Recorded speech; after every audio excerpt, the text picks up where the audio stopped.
Welcome to my channel. Let me ask you something. Have you ever dreamed of going to a new country? A place where everything is different, the people, the roads, even the air? I did. And one day that dream came true. I took a flight to the United States. Alone. Nervous. Excited. And honestly, not very good at English. This is my real story. But this is not just a travel story. This is a learning story. A growing story. A story of fear, mistakes, small wins, and big lessons. Because when I traveled to the US, I didn't just see new buildings and eat new food. I became a new version of myself. A stronger version. A braver version. A version that learned how to speak in a new language even when it was hard. You see, I was not perfect in English. I made mistakes. I forgot words.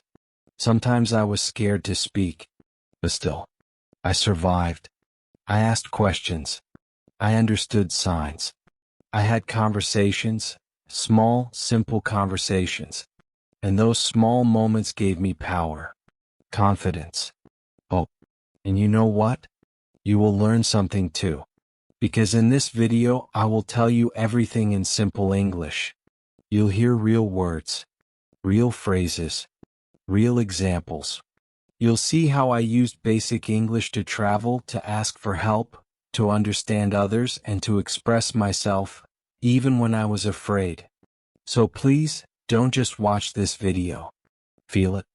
Imagine you are walking beside me at the airport in a new city, with a suitcase in your hand and a big dream in your heart.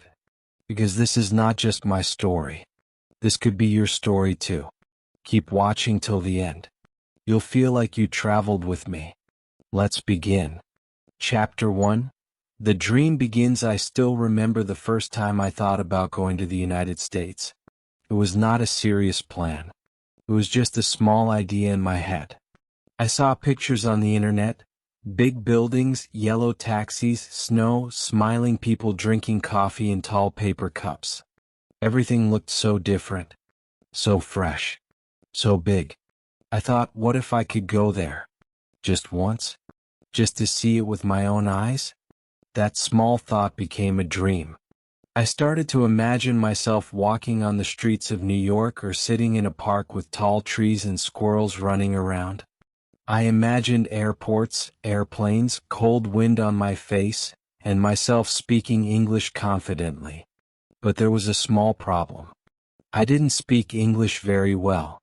In fact, I was scared to speak. I always worried, what if I say something wrong? What if people laugh? What if I don't understand anything? Still, the dream was strong. So I made a decision. I will try. I didn't tell anyone in the beginning. I kept the dream in my heart. But slowly I started learning. I went online and searched basic English for travelers. I found a list. It had phrases like, where is the bathroom? How much is this? I don't understand. I laughed when I read them, but I started repeating them every day. Out loud. Again and again. I even bought a small English phrase book. It was cheap, but for me it felt like a golden treasure.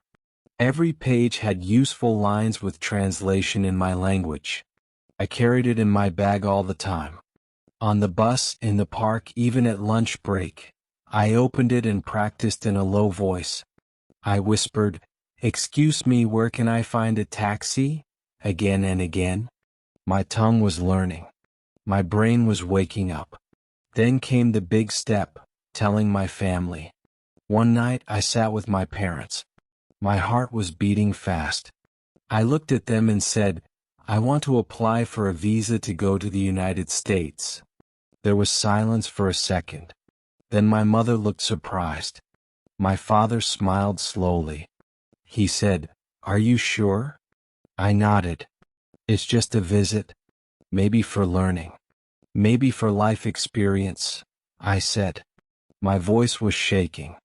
But my dream was strong.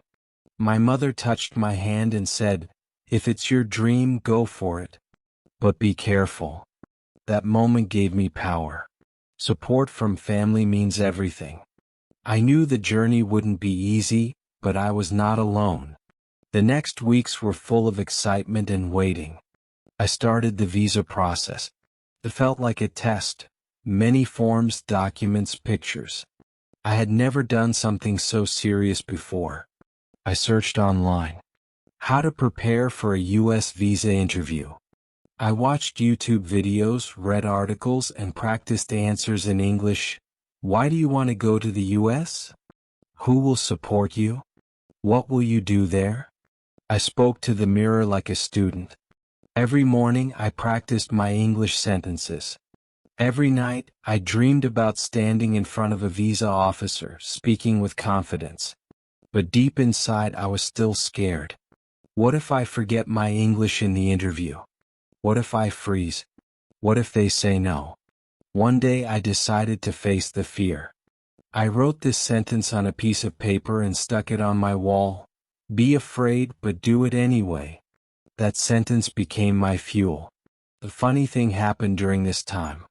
I was so focused on English I started talking to myself. One day I was walking to the store and I kept saying, "Where is the bathroom? Where is the bathroom?" out loud without thinking. A man passing by looked at me confused. I smiled and just walked faster. Learning can be embarrassing, but it's also fun. As the interview day came closer, I prepared more and more. But I also started feeling proud. Even before stepping into the U.S., I was already growing. I was learning to take steps. I was learning to believe in myself. And most importantly, I was learning to use English, not as a subject but as a tool for life. That was the beginning. A dream, a decision, and small actions every day. That's how my journey to the United States started. Not with a ticket. Not with a suitcase. But with a dream that refused to stay silent. And the real adventure was just about to begin. Chapter 2. Airport Adventures. This is where the real journey began, not just in distance but in feeling. After weeks of preparing, after practicing simple English phrases and memorizing answers for the visa interview, it was finally time to pack my bag and step into a new world. I packed my things slowly. My passport, my visa, a small English phrasebook, a notebook with basic sentences I had written myself. A few clothes, snacks from home, and a photo of my family.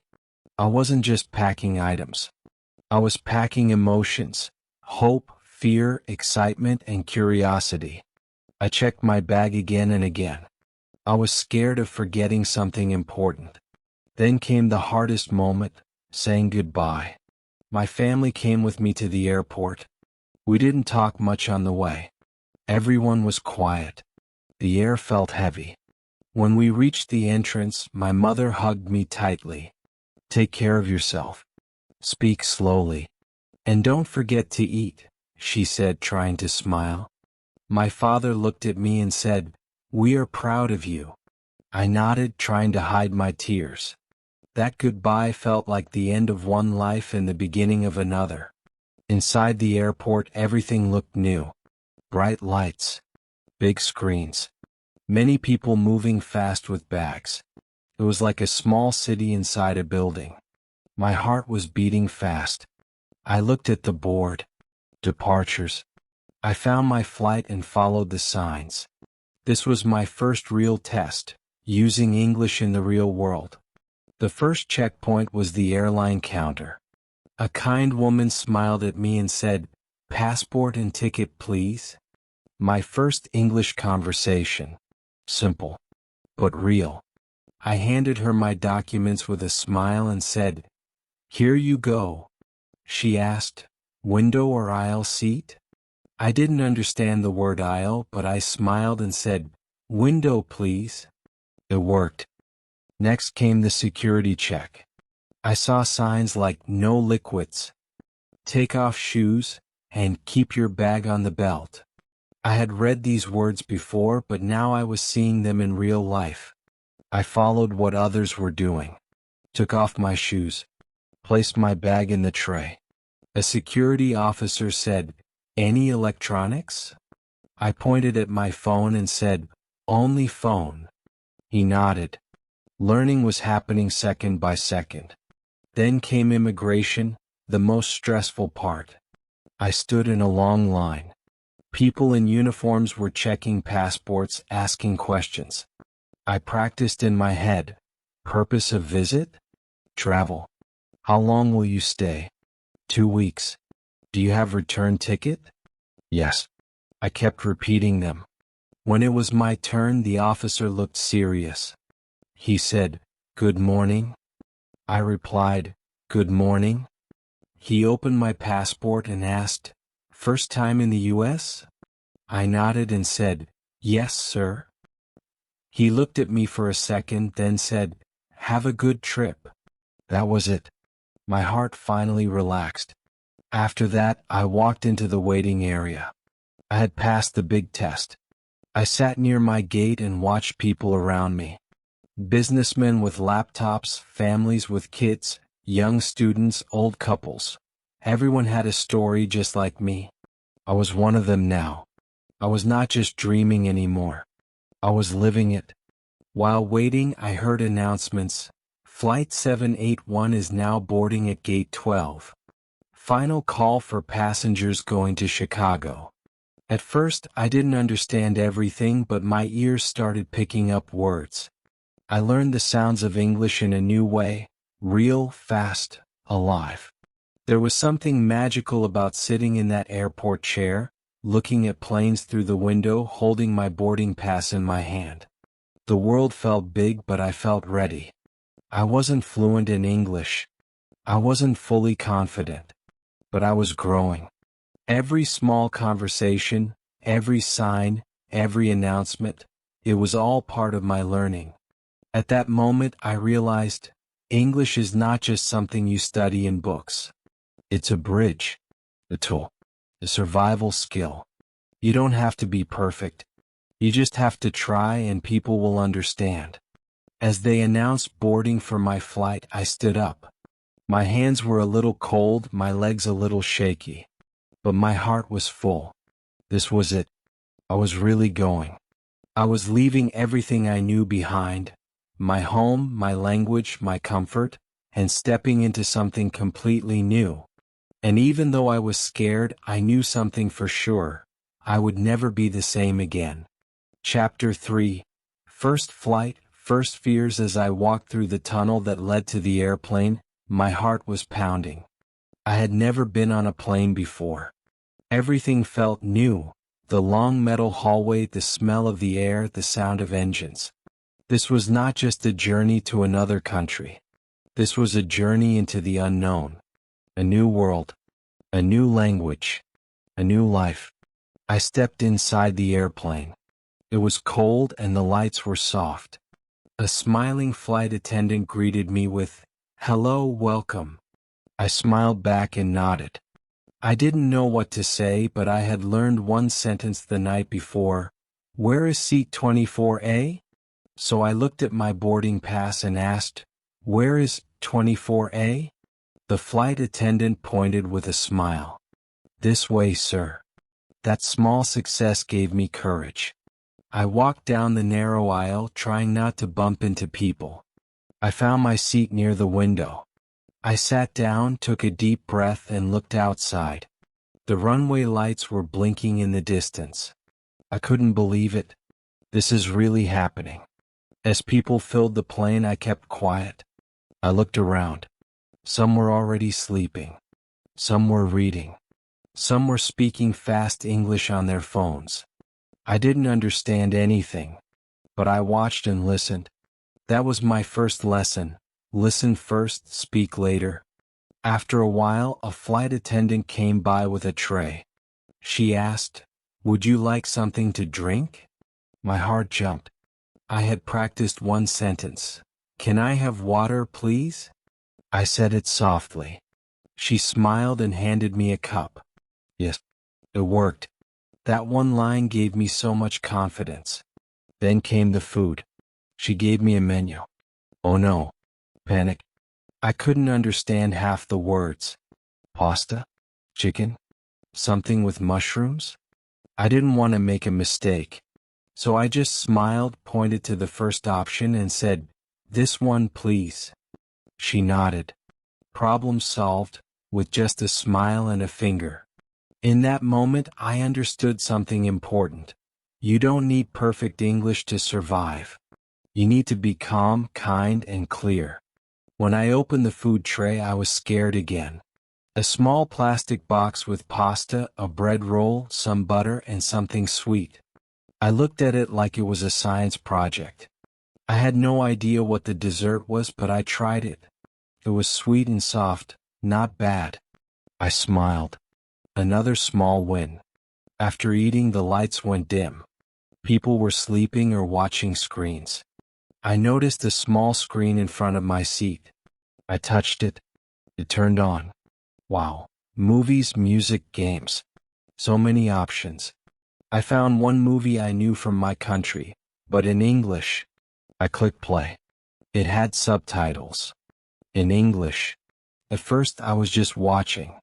But then I started reading the subtitles slowly. I started connecting the words with the sounds.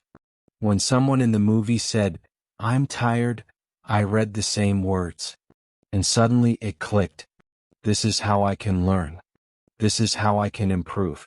I watched the whole movie like a student, not just a traveler. That moment was powerful. I wasn't wasting time. I was learning in the sky at 35,000 feet. After the movie, I took out my notebook and wrote a few new words I heard.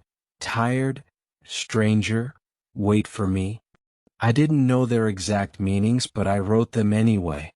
I would check later. That's how language grows, one word at a time. Then came the emotional moment. I looked out of the small airplane window. The sky was dark blue. The clouds looked like soft pillows under the plane. Far away, I saw a line of orange light. The sun was rising. And suddenly, I felt something deep inside. This is real now. I am flying. I am going to a new land. A new life.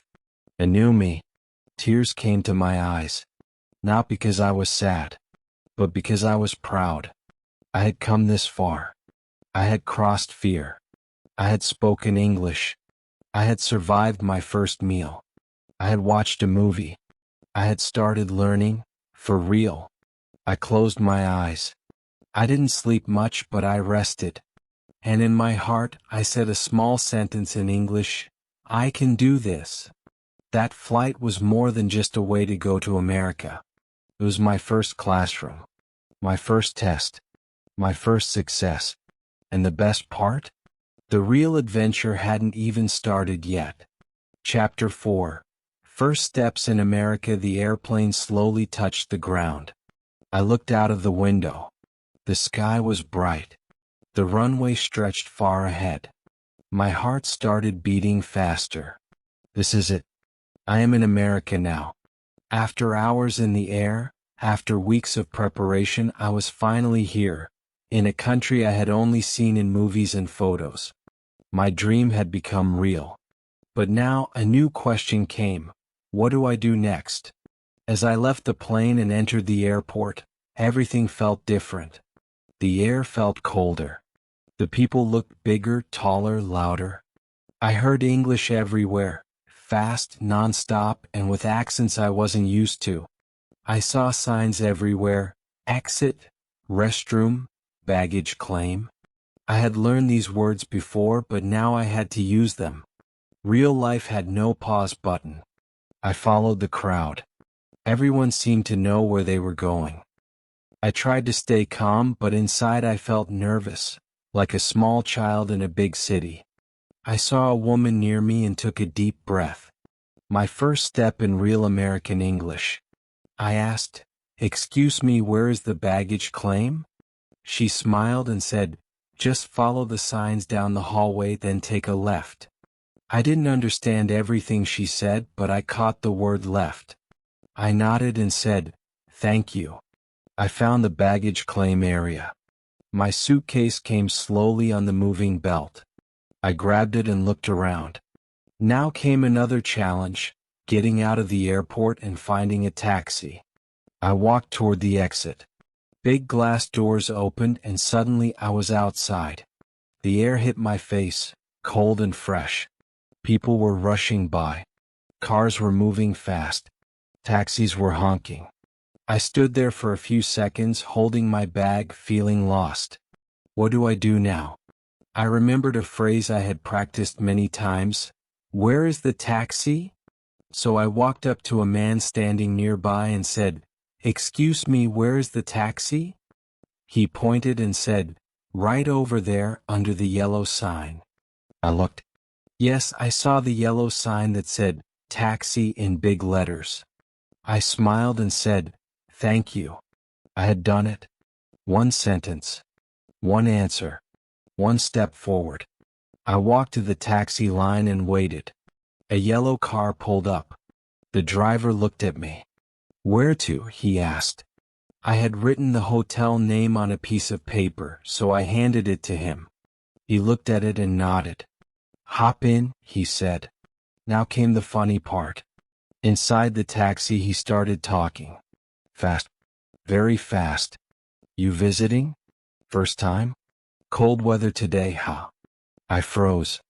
I didn't know how to answer all his questions. I just smiled and said, "Yes, first time." He kept talking. I kept smiling and nodding. At one point I thought he asked, "Are you tired?" I answered, "Yes, I'm very excited." He looked confused. I had mixed up tired and excited. We both laughed. That moment taught me something important. It's okay to make mistakes. People laugh with you, not at you, if you are kind and open. While in the taxi, I opened Google Maps on my phone for the first time in the US. I typed the hotel name and saw the route. I wanted to make sure we were going the right way. The map showed street names like Fifth Avenue, Broadway, Lexington. I read them out loud in my mind. This is how I'll learn, I thought. Not just by reading books, but by living the words on real streets. We reached the hotel. I paid the driver and said, "Thank you very much." He smiled and said, "Enjoy your stay."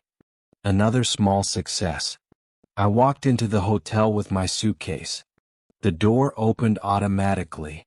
A man at the front desk smiled and said, "Hello, welcome." I smiled back. "Reservation under my name," I said. He checked the computer, gave me a key card and said, "Room 204, take the elevator to the second floor." I nodded. No problem. I had survived the first hours in America, with only simple English, a smile and a little courage. As I entered the room, I sat on the bed and took a deep breath. I looked around. It was clean, warm, quiet. I put down my bag, looked out the window at the city lights, and whispered to myself, "You did it." That night I felt many things. Tired, yes, but also proud. I didn't speak perfect English. I didn't understand every word. But I stayed calm. I asked for help. I used body language. I smiled. And I survived. I learned that English is not only grammar or big vocabulary. It is connection, expression. A small sentence said with confidence can open a door. A kind gesture can fix a mistake. And even when you feel like a small child, you can grow, step by step. My first steps in America were not perfect, but they were real, and they were just the beginning. Chapter 5. My first American day, my first morning in America began with silence. The hotel room was quiet. No street sellers. No sounds from neighbors. No smell of breakfast cooking in the air. Everything felt new, different. I sat on the edge of the bed looking around. The bed was bigger than I was used to. The lamp was modern. The carpet was soft. It was a nice room, but it didn't feel like home, not yet. I looked at the clock. It was only 7 a.m., but I was already wide awake.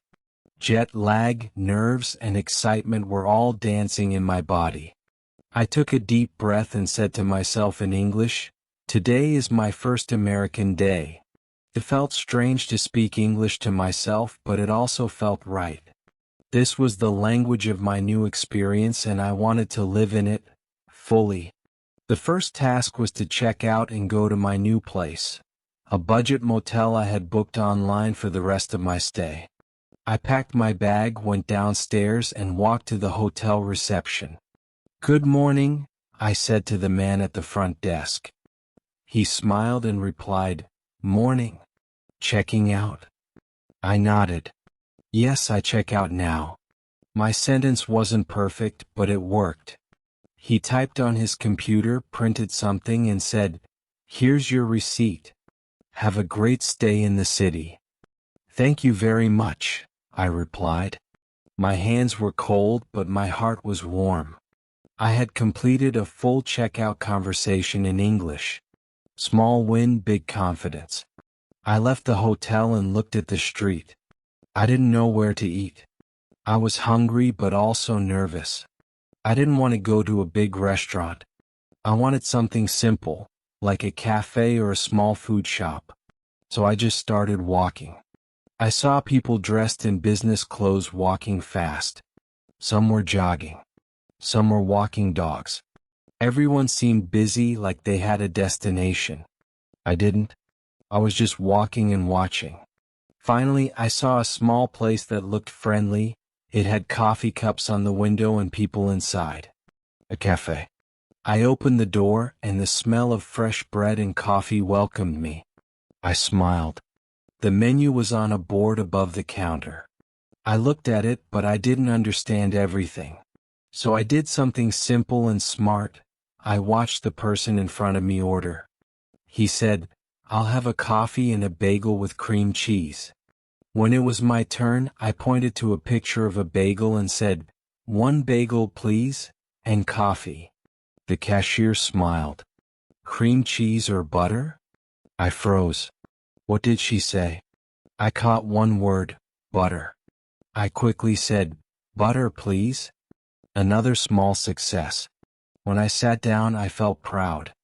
I had ordered food in English. It wasn't fancy, but it was real. I ate slowly, looked out the window, and felt like I was in a movie. People passed by, yellow taxis drove fast, and I sat there, just watching, learning, living. After breakfast, I realized I needed to buy a phone charger. My own charger didn't work in the US power socket. I had forgotten about the different plug types. I took out my phone and typed, "Electronics store near me." Google Maps showed a place nearby.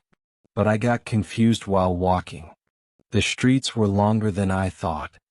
I stopped and asked a woman who was walking her dog. I said, "Excuse me, can you help me?" She stopped and smiled.